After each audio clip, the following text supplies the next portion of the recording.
You can now program or pre-program yourself, or your loved one, to be smarter, or dumber. Here's how. We are talking about secret nutritional ingredients. Be sure to stay tuned, and subscribe, if you like the video. So, what is intelligence? An alternative way to describe intelligence is the ability of one to learn and understand things. It involves problem-solving capability and memory processing components, much like the computer CPU. Frontal cortex and hippocampus are brain components that play an essential role in information processing and analysis that perhaps defines intelligence.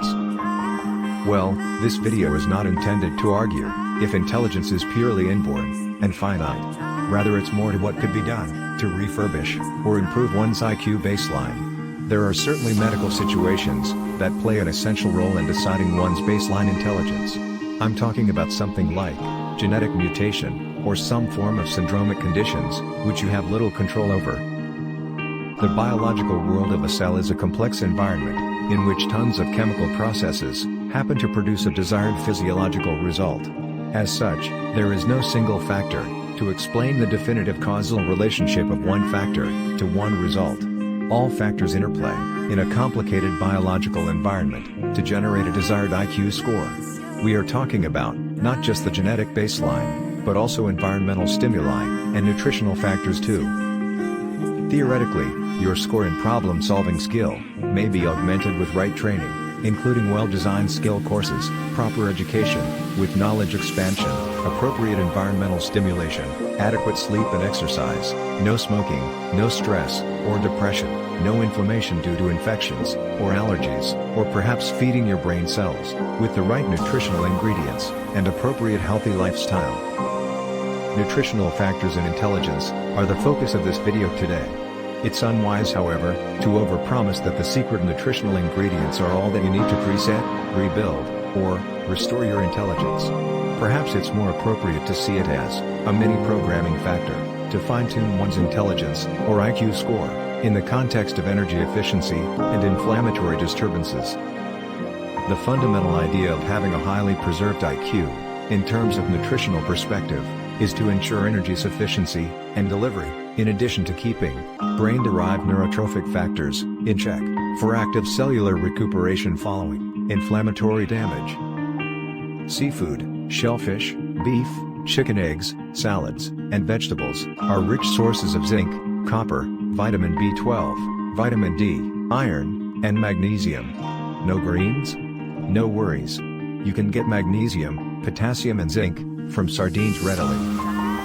Keeping these right micronutrients in check, with appropriate ratio, promotes information analysis and processing within the highly sophisticated neuron-synaptic environment. In essence, brain cells require a constant supply of micronutrients, which serve as cofactors for essential biological processes, enzymes for energy synthesis, tools for oxygen delivery, and precursors to neurotransmitters. Structurally, iodine and DHA are fundamental building blocks to brain cells. Foods that are rich in DHA and iodine are again carnivore-based, namely seafoods, like fatty fishes, shellfish, eggs, and meats, like beef. The deficiency of these essential nutrients and phytonutrients is linked to lower IQ. Hence, being vegetarian, in particular vegans, and long-term use of acid suppression medicines, such as proton pump inhibitors, put one at risk of low IQ. Well, perhaps there is now, arguably a good reason, to go carnivore in preference to pure herbivores. Brain cells take two fuels, namely glucose and fat.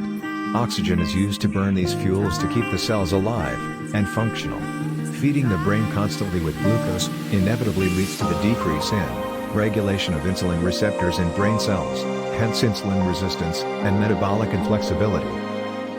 In essence, frequent feeding and high carbs lifestyle down-regulate the brain cells to glucose access as an energy fuel. As such, it's essential to have an alternative fuel to prevent the brain from being starved from glucose deficiency, hence brain death. This alternative fuel source is apparently a fat or ketone. In fact, given a choice between glucose and ketone, brain cells use ketone in preference. When eating, the brain uses glucose as fuel. On the other hand, ketone becomes a fuel source during fasting or starvation. You are said to be metabolically preserved or perhaps, efficient, when you remain alert and well, in a state of dangerously low blood sugar, or so-called hypoglycemia. This explains why it's uncommon to see symptomatic hypoglycemia in clinical practice, when a certain degree of metabolic flexibility remains preserved.